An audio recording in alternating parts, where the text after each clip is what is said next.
வெறும் 15 ரூபாயில சவுத் இந்தியாவோட ஒட்டுமொத்த ஹிஸ்டரியுமே தெரிஞ்சுக்க முடியும்.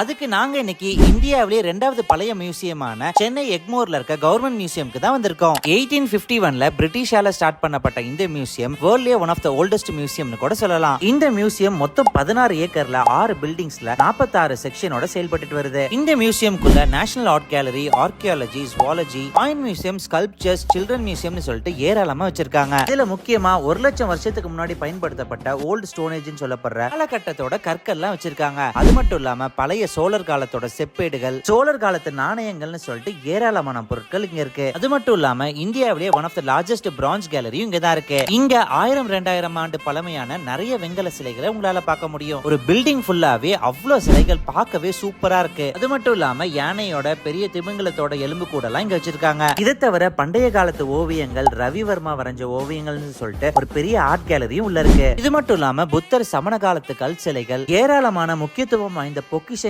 எல்லாமே இந்த மியூசியம்ல இருக்கு. அது மட்டும் இல்லாம குழந்தைகளுக்குனே தனி செக்ஷன்ஸ் எல்லாம் வச்சிருக்காங்க. இந்த மியூசியம் நீங்க சுத்தி பார்க்கிறதுக்கு உங்களுக்கு ஒரு நாள் பத்தாது, அவ்வளவு பொருட்கள் உள்ள வச்சிருக்காங்க. உங்களுக்கு பழங்காலத்து ஹிஸ்டரி எல்லாம் ரொம்ப பிடிக்கும்னா இந்தியாவிலேயே ஒன் ஆஃப் த ஓல்டஸ்ட் மியூசியமான நம்ம தமிழ்நாட்டில் இருக்க இந்த சென்னை மியூசியம் போய் நீங்க விசிட் பண்ணுங்க. போய் விசிட் பண்ணி பார்த்துட்டு எப்படி இருக்குன்னு கமெண்ட்ல சொல்லுங்க. மேலும் இந்த மாதிரி இன்ட்ரெஸ்டிங் அப்டேட்ஸ் பத்தி எல்லாம் தெரிஞ்சுக்க எக்ஸ்ப்ளோர் இந்தியா தமிழ் பேஜை ஃபாலோ பண்ணிக்கோங்க.